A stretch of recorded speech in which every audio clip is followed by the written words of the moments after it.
감사 의견 한정을 받으면서 주식 거래가 정지됐습니다. 아시아나는 외부 감사인의 지적에 따라 지난해 실적을 흑자에서 적자로 변경했습니다. 현대자동차가 오늘 오전에 열린 주주총회에서 미국계 헤지펀드 엘리엇과 표대결에서 압승했습니다. 앞서 엘리엇이 제안했던 5조 8천억 원대 배당과 또 사회이사 선임 관련 요구는 모두 무산됐습니다. 주총 열렸던 현장 잠시 후에 연결합니다. 신한금융과 현대해상이 인터넷 전문은행 토스뱅크 컨소시엄의 불참을 결정하면서 참여를 검토했던 다른 기업들의 철수도 잇따르고 있습니다. 토스뱅크의 출범 자체가 무산될 수 있다는 우려가 나옵니다. 국민연금공단이 청풍에 세운 한 휴양시설이 사실상 방치되고 있습니다. 지난 5년간 누적 적자만 30억 원이 넘는데 SBS, CNBC가 단독 취재한 내용 잠시 후 전해드립니다. 이상 이 시각 주요 뉴스입니다.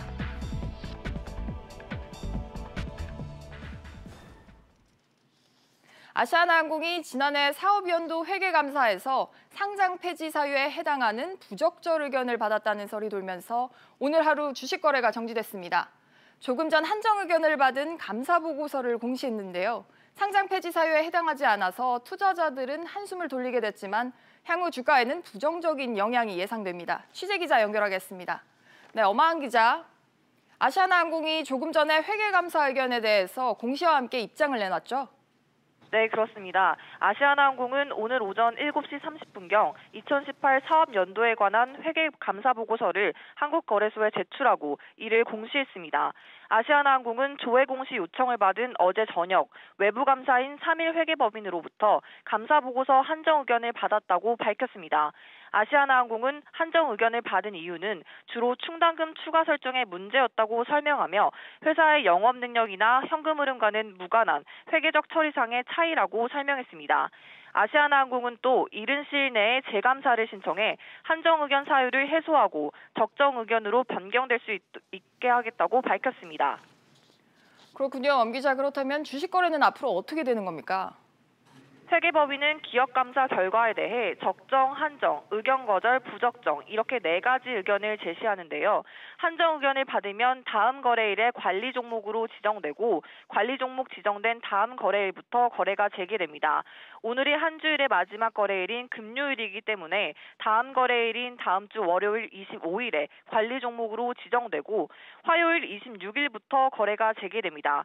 투자자들이 주식을 사고 파는 데는 문제가 없지만 기관 투자가들의 투자 대상에서 제외되기 때문에 수급에 타격을 받을 수 있어 향후 주가에는 부정적인 영향을 미칠 것으로 전망됩니다. 한국거래소에서 SBS, CNBC 엄하은입니다. 다음은 현대자동차 주주총회 소식입니다. 현대차그룹이 미국계 헤지펀드 엘리엇과의 표대결에서 오늘 오전 열린 주주총회에서 압승을 거뒀습니다.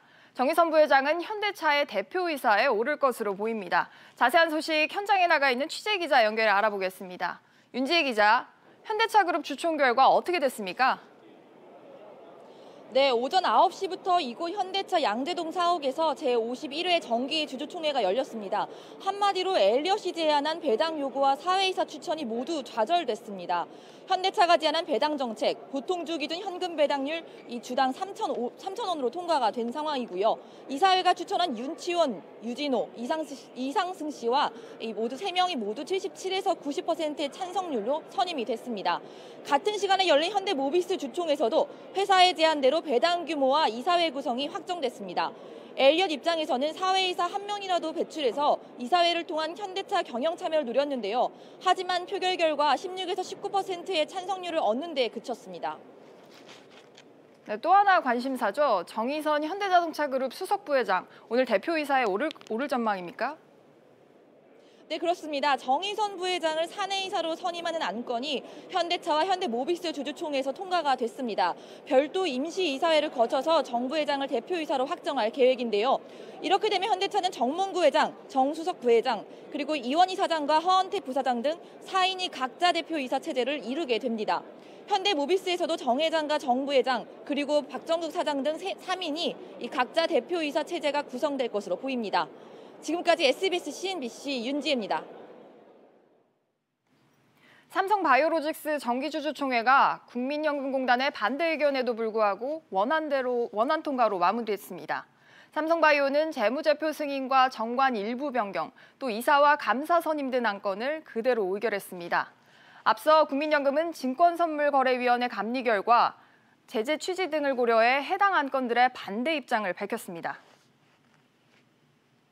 자본시장 활성화를 위해 정부가 증권거래세를 인하하기로 했습니다. 증권거래세 개편은 23년 만인데요. 자세한 내용 취재기자 연결하겠습니다. 오수영 기자. 네, 오수영입니다. 네, 오 기자. 얼마나 인하가 되고 이번 개편 언제부터 적용되는 겁니까? 네, 현재 유가증권시장과 코스닥 시장의 증권 거래세율은 0.3%인데요. 각각 0.05%포인트씩 인하돼서 0.25%로 내려갑니다. 비상장 주식의 거래세율도 0.05%포인트 내려가는데요. 현재 0.5%에서 0.45%가 됩니다. 정부는 어제 이 같은 내용의 혁신금융 추진 방향을 발표했는데요.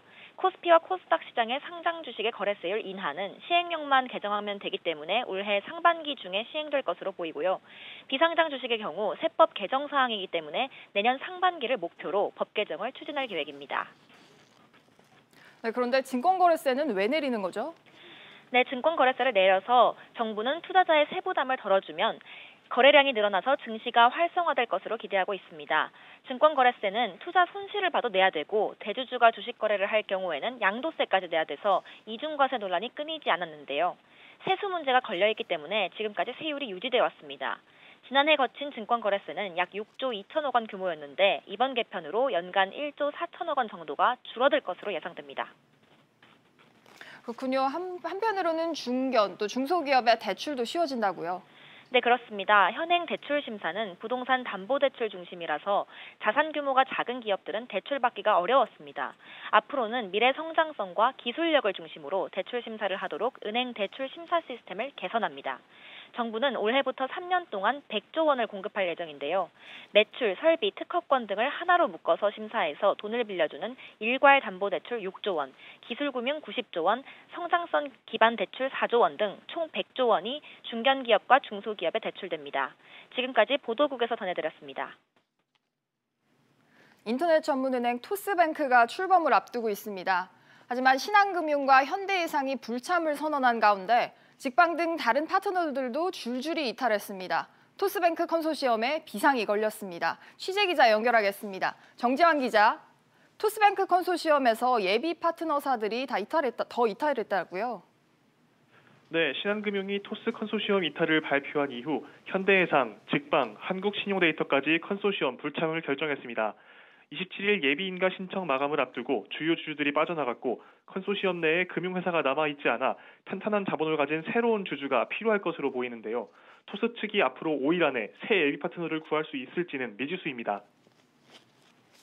네, 그런데 신한을 비롯해서 현대해상 등 주요 파트너사 대표사들이 불참을 결정한 이유는 뭡니까? 우선 신한금융은 처음에 예상했던 사업 방향과 토스 측이 원했던 방향이 달랐다고 이탈 이유를 밝혔는데요. 토스는 스타트업 사업 모델에 집중하는 중소상공인 특화은행을 원한 반면 신한금융은 대중적으로 이용할 수 있는 생활금융 플랫폼을 원해 의견의 차이가 컸다는 설명입니다. 현대해상도 신한금융과 비슷하게 대중적인 인터넷 전문은행을 원했지만 사업 방향이 맞지 않았고 사업 규모가 줄어든 것도 이유 중 하나라고 밝혔습니다. 직방과 한국신용데이터도 사업 방향이 신한금융이 구상한 생활금융 플랫폼에서 멀어지자 참여하지 않기로 가닥을 잡은 것으로 밝혔습니다. 지금까지 SBS CNBC 정주환입니다. 통계청이 지난해 우리나라의 전반적인 사회 모습을 측정해서 발표했습니다. 대기 환경에 대해서 부정적으로 느끼는 국민들이 늘었다는 부분이 눈에 띄는데요. 취재기자 연결하겠습니다. 정인아 기자. 네, 정인아입니다. 네, 정 기자, 미세먼지가 심해서 그런지 국민들이 체감하는 대기 환경 수준이 또 악화됐다면서요. 네, 맞습니다. 지난해 기준으로 대기 환경이 나쁘다라고 생각한 국민은 36%로 2년 전보다 8%포인트 늘었습니다. 반면 대기 환경이 좋다고 체감한 국민은 28.6%로 2년 전보다 약 3%포인트 줄어들었습니다. 환경 문제를 일으키는 여러 요인들에 대해 불안감을 느끼는 정도를 측정한 결과 미세먼지에 대한 불안감이 82.5%로 가장 높게 나타났습니다. 그 다음으로 방사능이나 유해화학 물질에 대한 불안감이 50%대로 나타난 것과 비교해보면 미세먼지에 대한 국민들의 불안감이 상당히 높은 것으로 풀이됩니다. 네, 이 밖에도 노동과 인구 또 문화 등 총 11개 부분에 대해서 지표를 측정해서 발표했다고 하는데 또 어떤 부분이 눈에 띕니까? 네, 우선 노동 분야와 관련해서 임금은 오르고 근로시간은 줄었습니다. 재작년 기준으로 임금 근로자의 월 평균 임금이 1년 사이 10만 원가량 올랐고요. 월 평균 근로시간은 약 180시간으로 1년 전보다 1시간 12분 줄어들었습니다. 해마다 줄어드는 출산율과 관련한 지표도 눈에 띄는데요. 지난해 우리나라 합계 출산율은 0.98명으로 통계를 작성한 1970년 이후 최저치를 기록했습니다. 저출산으로 인해 아동수가 줄어들면서 지난해 기준 초등학교 한 학급당 학생 수는 약 22명으로 10년 전보다 평균 6.9명이 감소했습니다. 문화, 여가 분야와 관련해선 인터넷 이용률과 스마트폰 과의존율이 모두 지속적으로 증가했으며 특히 60대 이상 고령자의 인터넷 이용률이 지난해 88.8%로 5년 사이 2배가량 늘어나는 것으로 나타났습니다. 지금까지 SBS CNBC 정인아입니다. 국회가 오늘 오후 본회의를 열어서 이낙연 국무총리 등 국무위원을 상대로 교육과 사회, 문화 분야의 대정부 질문을 실시합니다. 주요 쟁점은 미세먼지와 유치원 공공성 강화, 탈원전 정책, 국민연금 개편 등이고 클럽 버닝썬 사건으로 촉발된 연예계와 경찰 유착 의혹도 다뤄질 전망입니다. 다음 달부터 오는 6월까지 입주 예정인 아파트가 모두 9만 5천 가구로 집계됐습니다.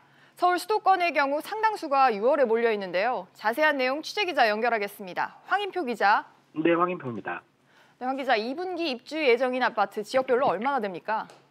이 전국적으로 9만 5천 가구가 조금 넘습니다. 지난해 2분기와 비교하면 11.9% 줄어든 수준인데요. 이 수도권이 4만 7,200여 가구로 전년 대비 10.7% 감소했지만 최근 5년 평균보다는 18.4% 많습니다. 이 지방은 4만 8천여 가구로 지난해 대비 13%, 5년 평균 대비 0.2% 줄어들었습니다. 이 서울의 경우 모두 8,600여 가구로 3.4% 늘었습니다. 하지만 4월과 5월만 놓고 보면 대부분 규모가 작은 도시형 생활주택이나 행복주택이고 일반 아파트는 효창동 480여 가구와 삼봉동 120여 가구 등 단 2개 단지 600여 가구에 불과합니다. 이렇게 입주 아파트가 적어지면 전월세 가격이 오를 가능성이 있습니다. 네, 6월에는 숨통이 좀 트인다는 전망인데 서울에 얼마나 많은 아파트가 입주 예정입니까? 네, 6월에는 명일동 1,900여 가구와 이 봉천동 1,500가구 등 모두 5,200가구의 입주가 예정돼 있습니다. 4월과 5월에 비해서 약 9배 많은 규모의 새 아파트 입주가 시작되는 겁니다. 이 수도권도 2분기 입주 물량의 절반이 6월에 몰려 있습니다. 4월에 용인 신갈에서 1,600여 가구, 시흥 은계 1,400여 가구 등 모두 13,000여 가구가 5월에도 비슷한 규모인 1만 가구가 입주를 시작합니다. 그러나 6월 들어선 이보다 2배 정도 많은 2만 5천여 가구가 입주를 할 예정입니다. 지금까지 보도국에서 전해드렸습니다. 미혼 남녀 10명 중 7명은 결혼할 때 남자가 집을 마련해야 한다는 의견에 동의하지 않는 것으로 나타났습니다.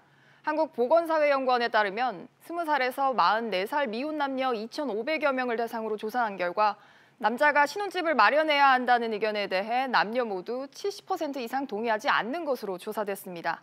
주거 부담이 높아진 상황에서 어느 한쪽이 신혼집 마련을 책임지는 게 현실적이지 않다는 사회적 인식이 확산된 영향으로 풀이됩니다. 국민연금공단이 만든 청풍 리조트라는 휴양시설이 있습니다. 연금 가입자가 낸 보험료가 투입된 곳인데 사실상 방치되다 보니까 손실이 눈덩이처럼 쌓이고 있습니다. 저희 SBS CNBC 취재 결과 최근 5년간 누적 적자만 30억 원이 넘었습니다. 관리는 엉망이었습니다. 조슬기 기자의 단독 보도입니다. 국민연금이 지난 2000년 885억 원을 투자해 만든 충북 제천의 청풍 리조트입니다. 콘도와 호텔을 포함한 230개의 객실과 식당, 연회장을 갖춘 휴양시설인데 적자를 면치 못하고 있습니다. 개장 20년이 다 돼가지만 리모델링 등 개보수 작업이 제때 이뤄지지 않다 보니 가동률도 절반 수준에 불과합니다. 신문기사에도 너무 관리가 소홀하잖아요. 사람 보직대잖아요. 공개부터는. 여기가 보직이. 이거 공단 자체가요. 그래서 저도 걱정이에요.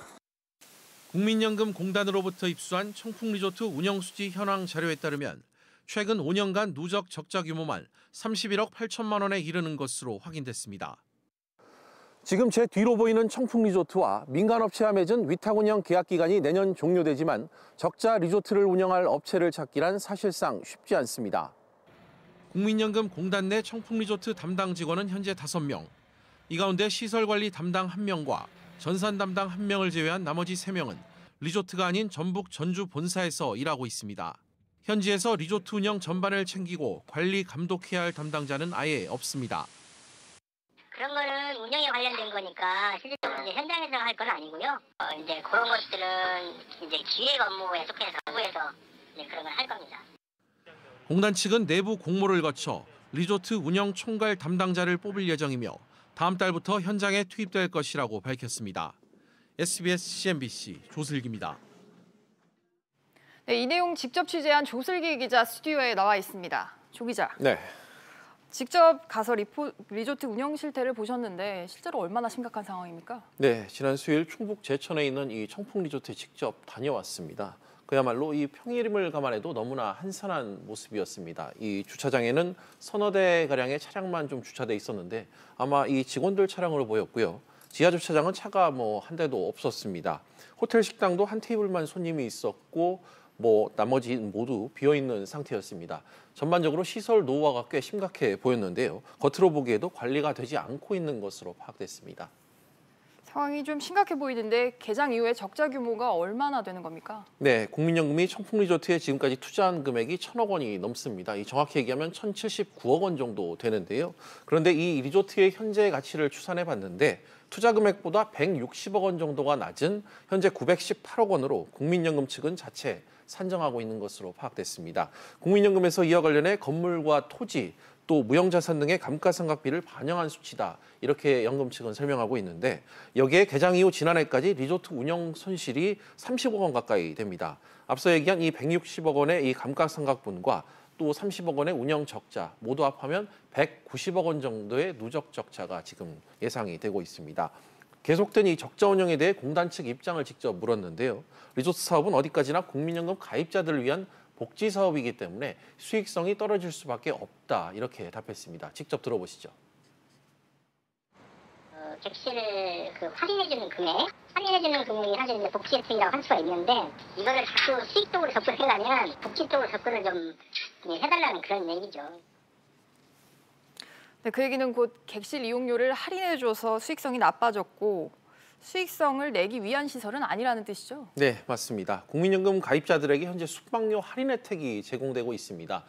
직장 가입자, 또 지역 가입자 관계없이 가입자들이라면 최대 40%까지, 또 매달 국민연금을 받고 있는 이 수급권자들에게는 최대 70%까지 할인 혜택이 제공됩니다. 다시 말해 이 객실을 예약할 때 프론트에서 주민번호를 알려주고 조회를 해서 할인된 금액으로 이용할 수 있습니다. 이렇게 할인해준 금액이 연간 49억 원 정도 된다고 공단 측은 밝혔습니다. 제대로 된 운영 개선 방안이 마련이 돼야 될 것 같은데 관리 감독 상황은 어떻습니까? 네, 앞서 리포트 보신 대로 이 국민연금 공단 내 청풍리조트 관리 담당 인력이 전체 5명인데 2명 정도만 이 전산 담당 그리고 시설 담당 이렇게 2명만 현지에 나가 있는 상태입니다. 운영 전반을 책임지고 사업 계획을 짜고 이 수립해야 될 관리자는 현지에 없다 이런 뜻입니다. 현장 총괄 관리 감독자가 없다 이 얘기인데요. 현재까지도 공석인 것으로 저희 취재 결과 확인이 됐는데 공단 측은 현재 총괄 상주 감독관 내부 공모 작업이 진행되고 있다며 이달 말까지 공모 작업이 완료되면 다음 달 1일부터 현장에 파견해 근무에 들어갈 예정이라고 밝혔습니다. 네, 앞으로 어떻게 될지 조금 더 지켜봐야 될 것 같습니다. 조 기자 잘 들었습니다. 네. KT가 아연국사 화재로 피해를 입은 소상공인에 대한 보상안을 확정했습니다. 피해 상인은 최대 120만 원을 보상받을 수 있게 되는데요. 취재 기자 연결하겠습니다. 김현우 기자. 네, 김현우입니다.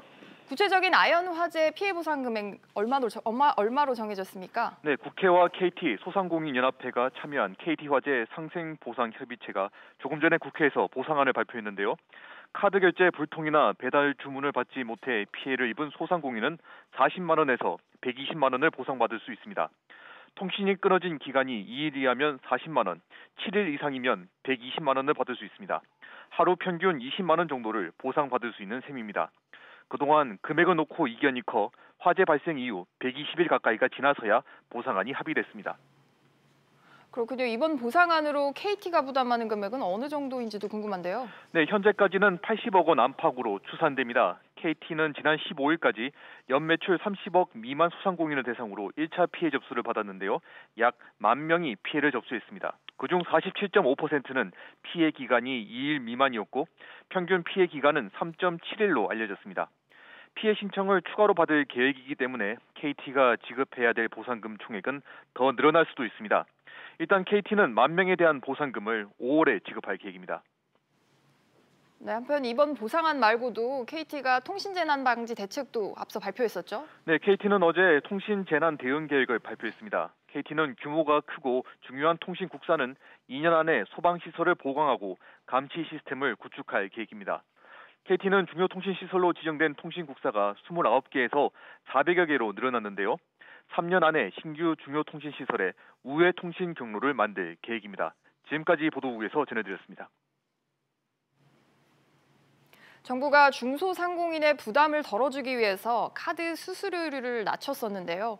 그런데 소상공인 단체가 자영업자들을 중심으로 조사를 벌였는데 실제 인하폭은 정부 발표한 것과는 다르다는 결과가 나왔습니다. 임종윤 기자입니다. 한 소상공인 단체가 작성한 회원사 신용카드 수수료율 문건입니다. 매출 규모별로 조사에 답한 업체 수는 몇 곳인지, 카드사에서 통보한 수수료는 얼마인지 빼곡하게 적혀 있습니다. 수수료가 얼마나 더 내렸는지 자세히 들여다봤습니다. 연매출 30억에서 60억까지는 0.29%, 100억에서 500억까지는 0.2% 전후로 수수료율이 내려갔습니다. 대부분 정부가 발표한 대로 0.2에서 0.3% 정도 인하된 겁니다. 그런데 유독 연매출 60억에서 100억 사이 구간은 인하폭이 0.24%에 그쳤습니다. 정부가 약속한 0.3%에 비해 0.06%포인트나 낮은 수치입니다. 왜 이 구간만 인하폭이 낮은지 알 수 없다는 게 이번 조사를 맡았던 소상공인 단체의 설명입니다. 중소마트를 비롯한 자영업자들이 협상권이 없기 때문에 일방적으로 카드사로부터 통보받을 수 없는 연매출이 해당 구간에 속하는 서울 시내 한 중소마트를 찾아가서 수수료 인하를 체감하는지 물어봤습니다. 저희 마트는 연매출 70억 정도 매출을 올리고 있습니다. 정부 지책에 따라서 카드 수수료가 인하가 됐다고 하는데 저희는 현장에서 실질적으로 피부에 느끼지 못하고 있습니다. 금감원은 이와 관련해 당초 올 1분기 중으로 실태 조사를 할 계획이었지만 최근 대형 가맹점들과 카드사들 간의 수수료 갈등이 불거지면서 조사 시기를 무기한 늦춘 상태입니다. SBS MBC 임종윤입니다. 국세청이 전국 유흥업소 가운데 사업자 명의를 위장하거나 신용카드 위장 가맹 등 고의적인 탈세 혐의가 있는 21곳을 대상으로 동시 세무조사에 착수했습니다. 국세청은 명의 위장 혐의가 있는 업체는 검찰과 협업해 영장을 발부받은 뒤 조세 범칙 조사로 전환했다고 밝혔습니다. 어제 클럽 버닝썬에 대한 특별 세무조사도 이번 기획조사의 일환으로 풀이됩니다. 세계 최대 소셜미디어 페이스북의 사용자 수억 명의 계정 비밀번호가 상당 기간 노출돼 있었다는 보도가 나왔습니다. 미 IT 매체에 따르면 암호화로 보호돼야 할 페이스북 사용자 비밀번호가 일련의 오류로 인해 2만여 명의 페이스북 직원들에게 노출됐습니다. 피해 계정 수가 2억 개에서 최대 6억 개에 이르는 것으로 알려진 가운데 페이스북은 오류를 시인하면서도 외부로 노출된 증거는 없다고 밝혔습니다. 증시 상황입니다. 국내 증시 현재 하락세 보여주고 있습니다. 코스피 0.1% 내림세 2,182포인트에 거래되고 있고 코스닥 역시 0.15% 내림세입니다. 742포인트에 거래되고 있습니다. 오늘 주목해보실 종목들 차례대로 살펴보도록 하겠습니다. 현대차 먼저 살펴보도록 하겠습니다. 지금 엘리엇과 표대결에서 완승을 거뒀는데요. 현대차지만 2%가량 내리고 있고 현대모비스 같은 경우는 0.23% 오름세 보여주고 있습니다. 다음으로 주총이 열리고 있는 삼성바이오직스도 보겠습니다. 국민연금의 반대표에도 이사 선임 등의 안건을 원안대로 의결했는데요. 하지만 3.16% 크게 하락하면서 33만 7,500원에 거래되고 있습니다. YG엔터테인먼트 같은 경우에는 양민석 대표가 재선임에 성공을 했습니다. 이 소식에 현재 0.56% 오름세 보여주고 있고요. 마지막으로 신한지주 보겠습니다. 지금 토스 인터넷은행의 불참을 선언하면서 신한지주 같은 경우에는 0.23% 내림세 보여주고 있습니다. 지금까지 증시 상황이었습니다. 오늘 저희가 준비한 소식은 여기까지입니다. 여러분 고맙습니다.